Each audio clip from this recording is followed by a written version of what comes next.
There was nothing quite like the junk wax era back when you would see baseball card commercials on TV. Genuine collectible baseball cards for the unbelievable. Sure, the companies printed millions of copies of every single one of these cards, tanking their value.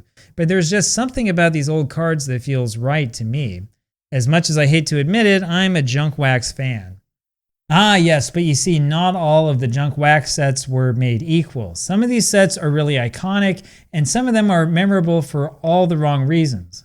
Now, the history of baseball cards is filled with cards that look different. But I'm not just talking about bizarre pictures or strange-looking players here. Now, what I'm talking about today are the baseball card sets that just didn't cut it. I'm talking about the front designs that look boring and dated, and I'm talking about the back designs that are barely readable. Alright, so what I'm talking about here today is not like what the set is worth, what the cards are worth, or whatever. You guys can go figure all that out. I don't care. I'm going to go back and I'm just going to look at the ugliest sets. These are the sets that have the worst looking fronts and the worst looking backs. And I'm also limiting this to the junk wax era. Now, I know in all my other videos I've been telling you all about the fact that the junk wax era actually began in 1981. Actually, if you want to be technical about this, it probably began when Topps started to, crank out the printing press back in the mid-70s. But for the purposes of this video, we're going to use a much more restricted definition of the junk wax era. I'm going to take the definition from Topps Ripped, and yes, it's ironic that I'm relying on Topps to describe to me when the junk wax era was. We will follow Topps' lead, and we will define junk wax as starting in 1986 and ending in 1993. And no, this does not mean that your out-of-focus 1982 Fleer Larry Boa is suddenly not junk wax. It is. Now, my goal here when I set this up was to find at least one set from each of the major card companies to make fun of. Now, that means, of course, I'm focusing only on the major releases, none of those like local sets or the small sets, the KB Toys or the Kmart or whatever. But there's one company that still did not make the list. If you remember baseball cards in the early 1990s, you won't be surprised that Upper Deck just doesn't have a set ugly enough for this list. These cards are not worth much money at all, but they really are attractive. Upper Deck was honestly 2 steps ahead of every single other company every year, and it really shows. But don't worry, I will dog on Upper Deck in a different video before too long. Anyway, not only am I limiting the definition of the junk wax era, but I also needed to add in some honorable mentions. I tried my hardest to make sure that every year from 1986 to 1993 was on this list at least once. However, there were 3 years where the bad sets were just not bad enough to make this list. And so let's start off with our honorable mentions. Honestly, 1986 was a really good year for baseball cards. This was the year that Donruss printed one of the most iconic cards in the history of the hobby, even though the GOAT will never make it to the Hall of Fame. The worst set of 1986 has got to be this Fleer set, which looks boring in comparison to its competitors. And part of that is because of this awful back. Fleer had honestly struggled ever since it received that contract to make baseball cards again. But 1986 was not bad because it was ugly, it was just bad because it was boring. I mean, 1982 Fleer was notorious for having out-of-focus and ugly photos of the players, but at least Fleer had some fun with cards in its later sets, like the infamous 1984 Glenn Hubbard card. The back of Hubbard's card at least has a second photo, even though it's really boring. But it just looks like Fleer didn't even try in 1986. Now, the saddest part about collecting sets like 86 Fleer is that all of the cards are ordered by team. So you don't even have like the fun of seeing who got card 500 or whatever. It's just like this team first, then comes that team, then comes this team. It's really boring. And so Ed Romero had card number 500 that year. He didn't even get his picture on the back. Meanwhile, superstar Kirby Puckett wound up with card number 401. The most famous card was this prospect card, which was Fleer's rookie card for Jose Canseco. And, couldn't they have gotten Eric Plunk to, open up his eyes?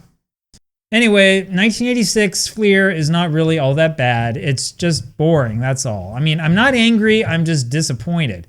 The next set is also pretty disappointing. There's a question here about whether these should count in this project or not, but I'm going to count them anyway. After all, this channel is all about baseball sims, and so this game fits right down my alley. Classic Baseball was actually a trivia game, not a sim game, but at least the parts look pretty cool. You'd play this game by answering the trivia questions on the back. There was stuff here like, was Johnny Bench a pitcher? I mean, to me, this seems like a total waste for like Trivial Pursuit, which is all that this game is. Like, they couldn't have made like a Stratomatic or an APA card with like the results on the one side and the picture on the other, right? That would have been fun.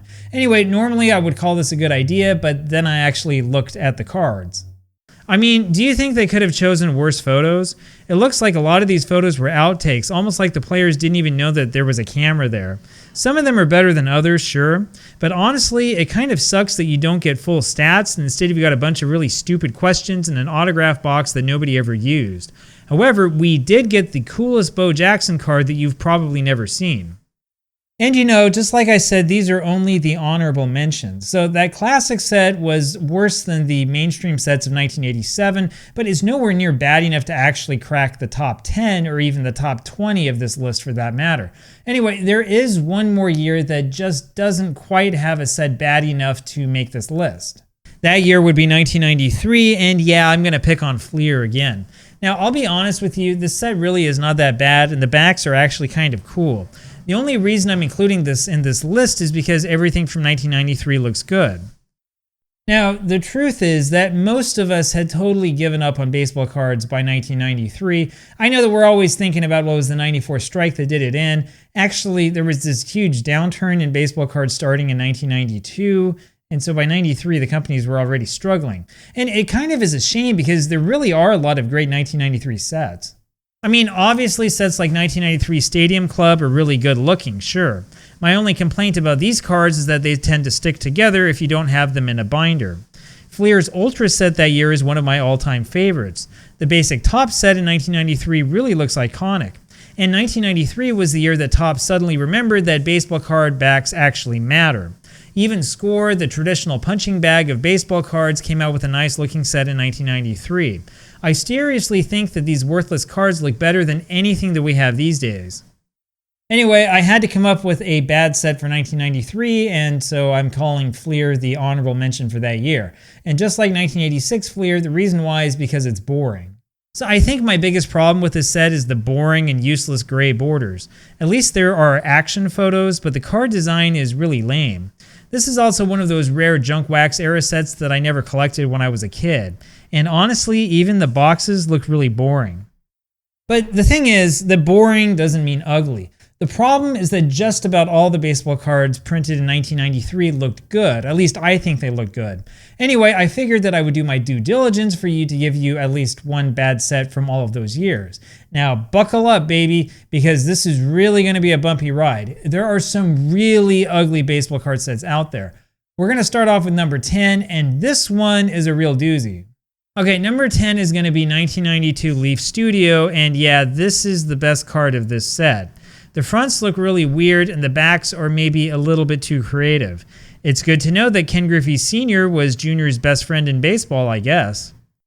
Now, there is a story behind these cards, of course. You see, originally, the Leaf brand was the Canadian branch of Donruss.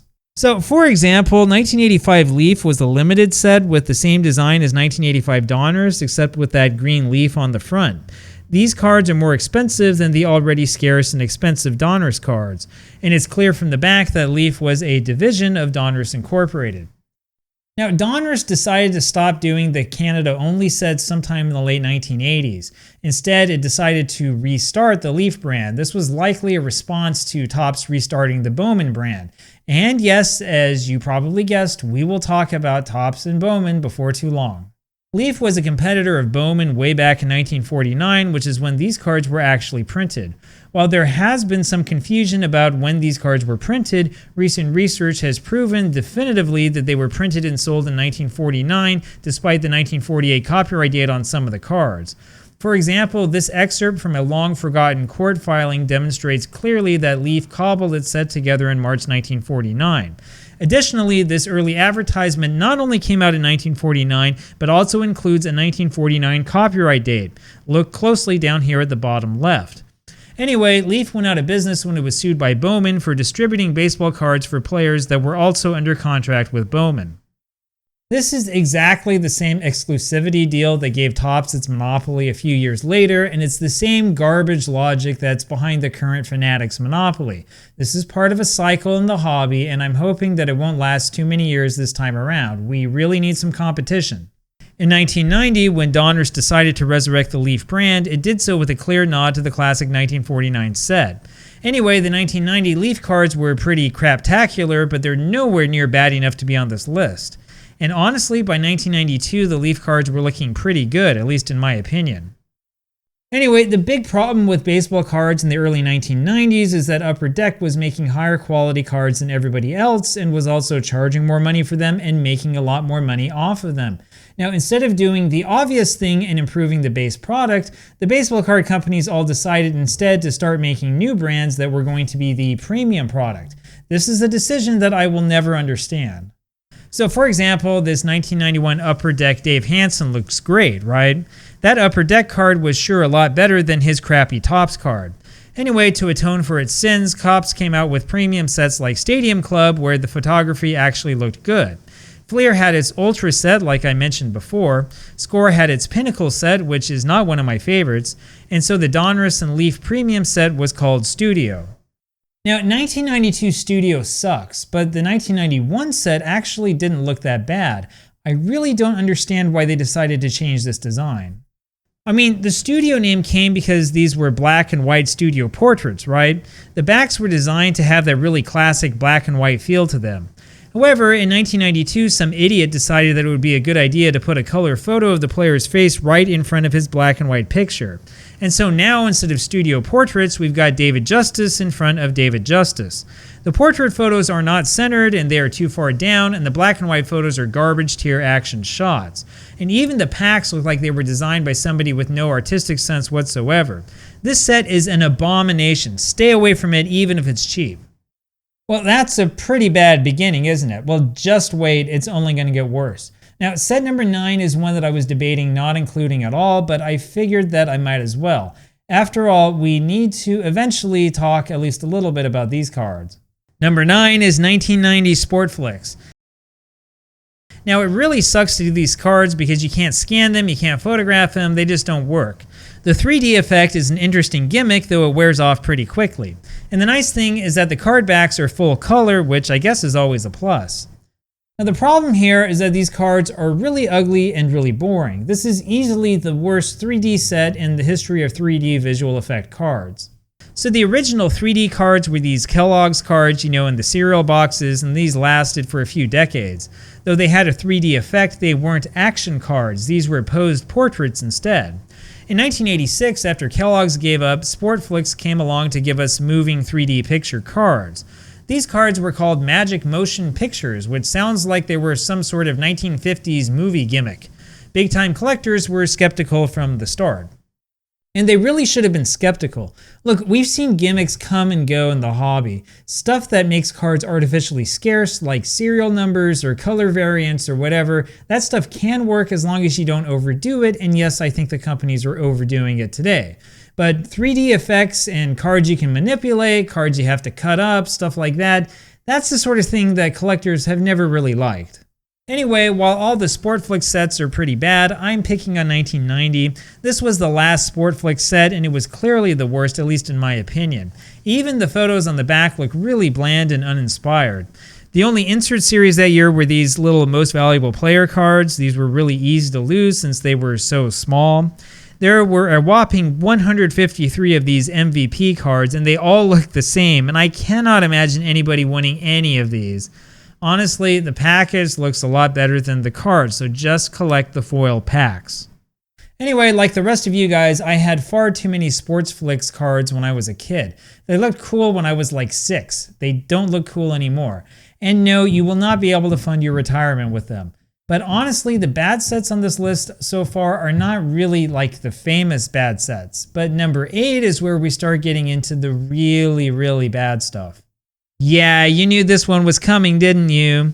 Every now and then somebody decides to start buying up these cards for some stupid reason. So this is going to be your official warning. 1989 Bowman is garbage and you should not buy it. And by the way, 1989 Bowman is the ultimate junk wax era story. Okay, so unless you've been living under a rock your whole life, you know that Bowman was Topps' biggest competitor back in the 1950s. So Bowman came out with this 252 card set in 1952. The art on the front is nice, but the cards are kind of small.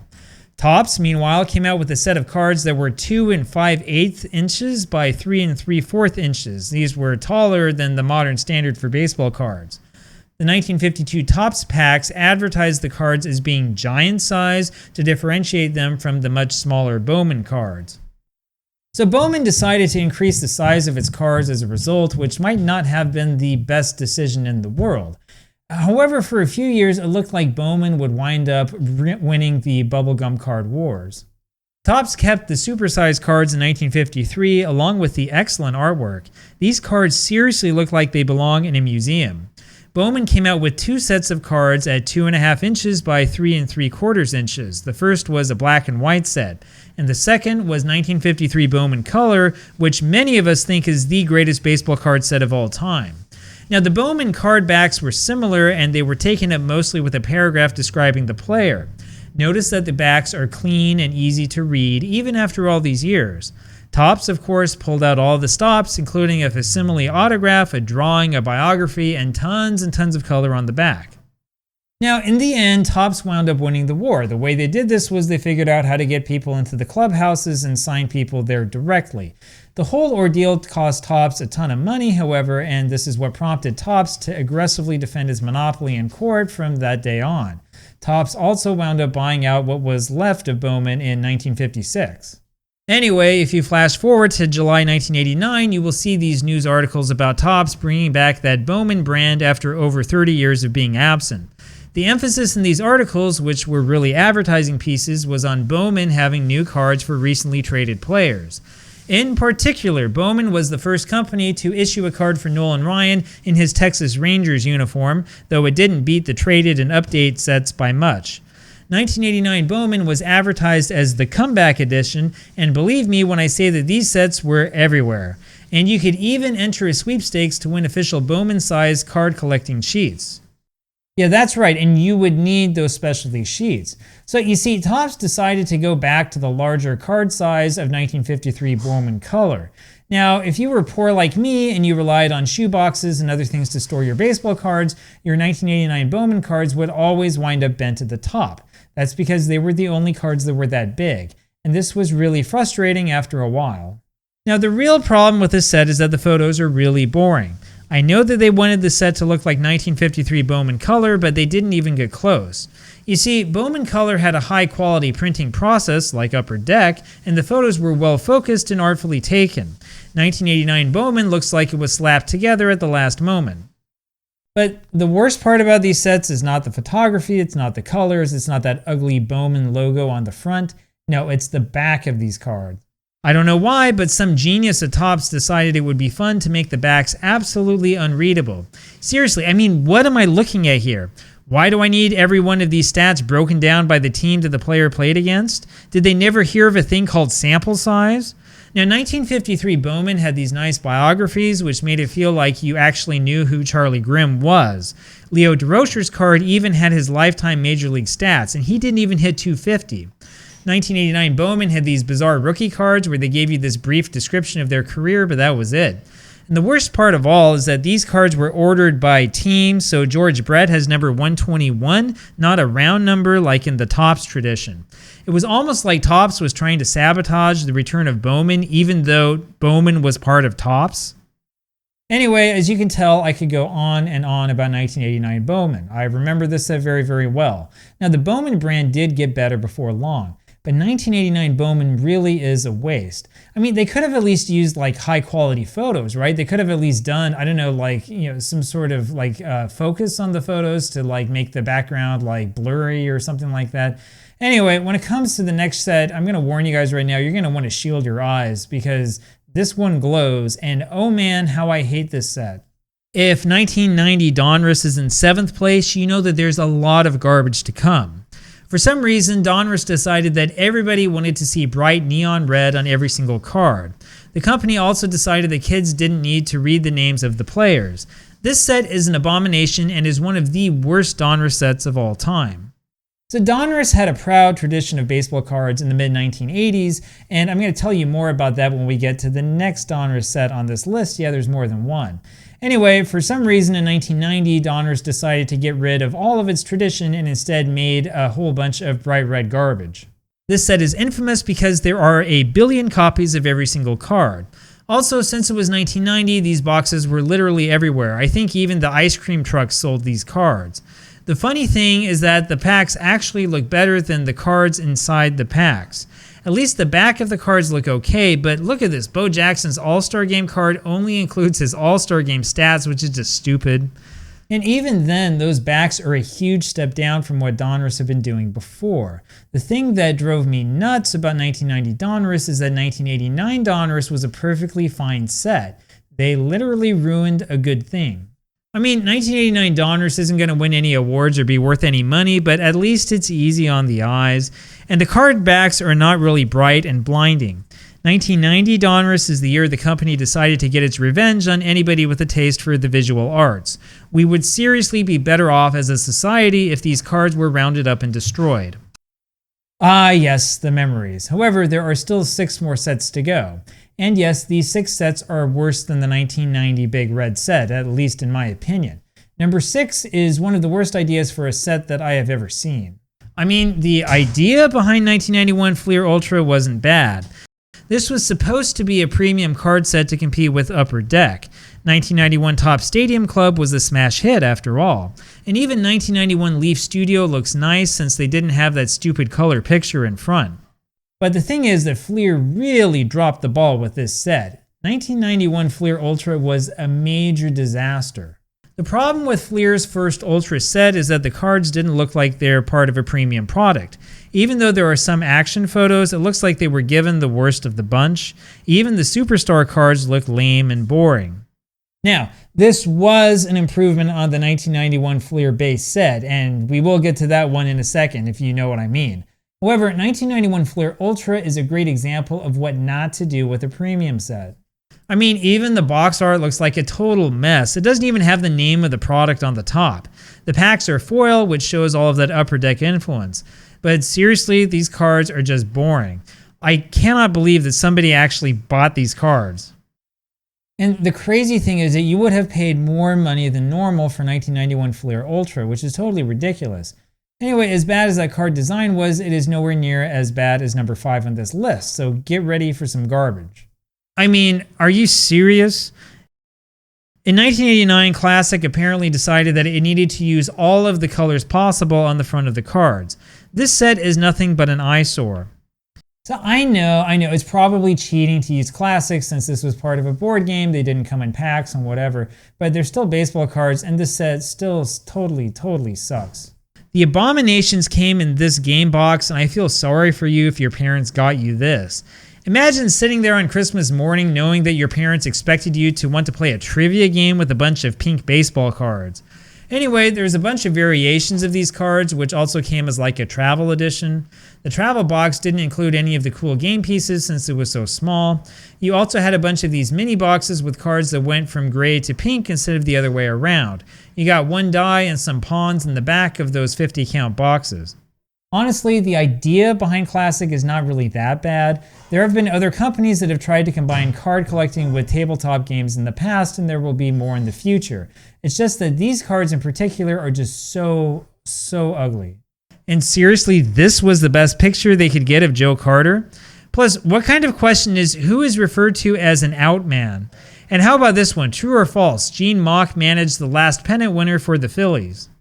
Anyway, that's it for Classic. The other cards are not awful, though the company didn't really put much effort into any of this. So have fun with the trivia game, I guess, but stay away from the 1989 edition.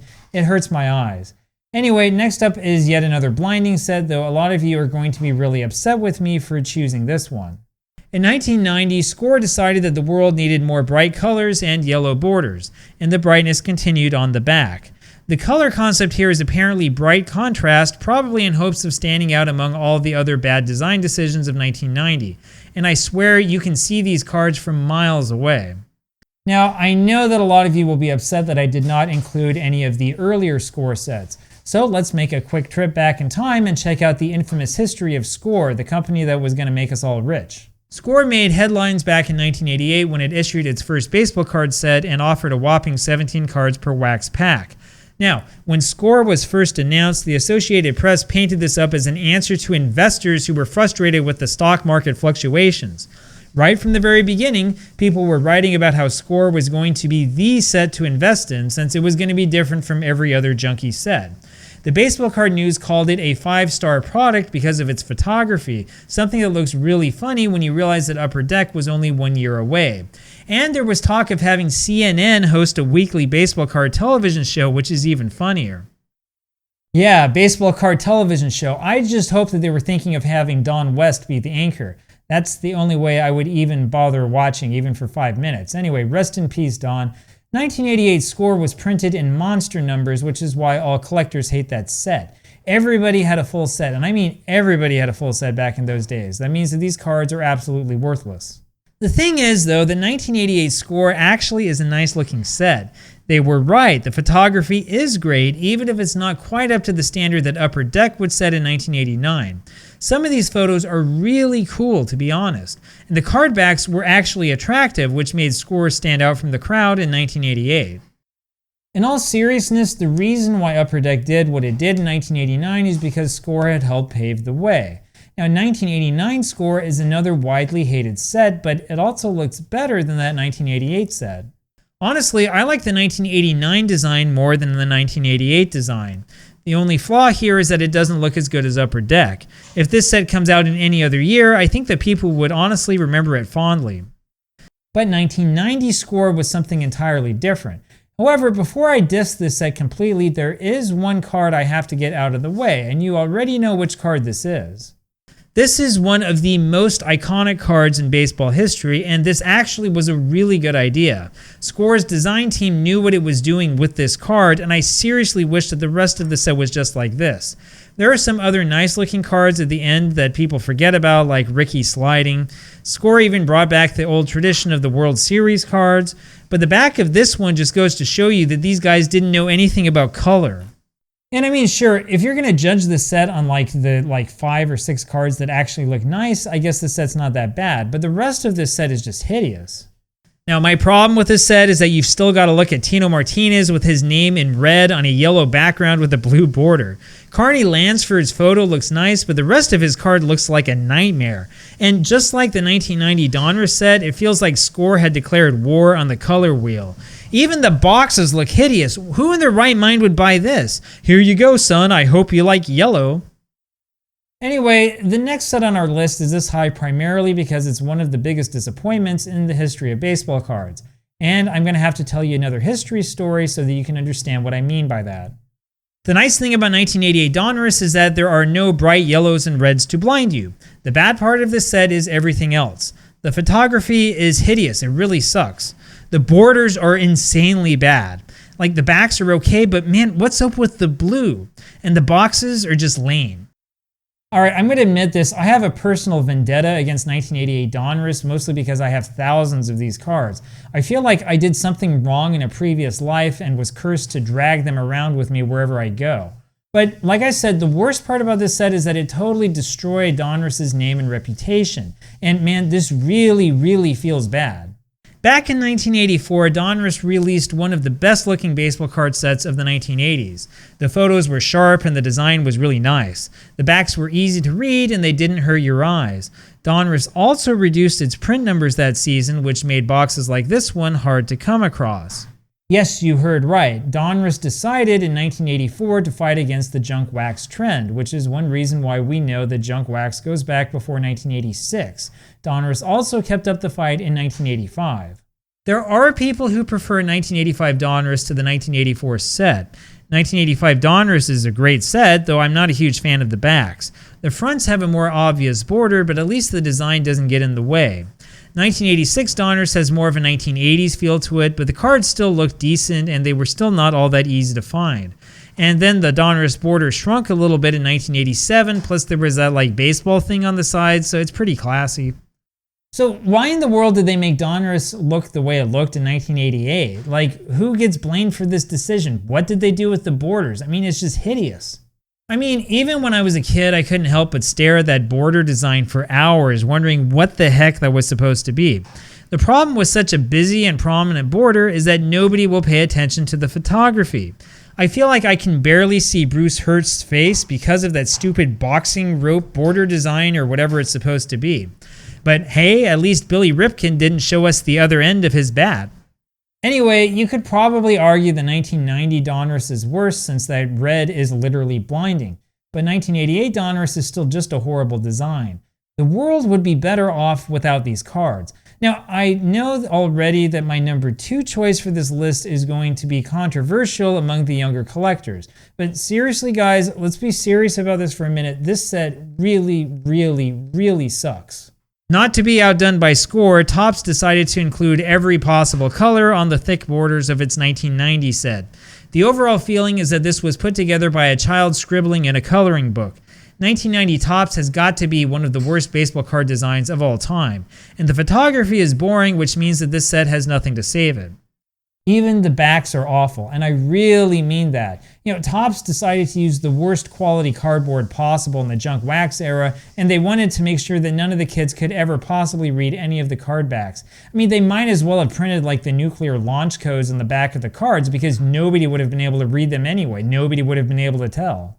Topps decided that puke green was the best color for its card backs. Every single card has the same puke green color. And hey kids, good luck reading the back of that Darrell Evans card. Hope you have a magnifying glass. 1990 Topps is that rare set where there's not even a single good card. Every single card associated with this set is pure garbage. This is the ultimate baseball card masochist set. The most famous card is this one for then President George Bush. It's short printed, but did they have to use that horrible border? Oh, and well, what do you know? The back is still puke green. And heaven help you if you get one of these Nolan Ryan strikeout cards in your pack. Be careful that you don't go blind. The record breaker announcement on the bottom of these cards look like it's from a paint by numbers book. And on the back, we have more puke green. As you probably know, Topps came out with a collector's edition set for years during the junk wax era. Those are the cards to get if you really want something investment grade. The cardboard is higher quality, the cards are glossy, and they just don't suck that much, except for 1990 Topps. Nobody in their right mind would ever want to invest in something like this. And all that the better quality cardboard does is make the puke green brighter. Seriously, somebody should have been fired for making this set. I hope that they were. And the craziest thing is that Topps thought that this set was going to compete with Upper Deck. Now, there are 2 reasons why people are interested in 1990 Topps again. Well, there are 3, right? One of them is because you guys don't remember what this set was like, and seriously, just don't do it. Don't do it, stay away.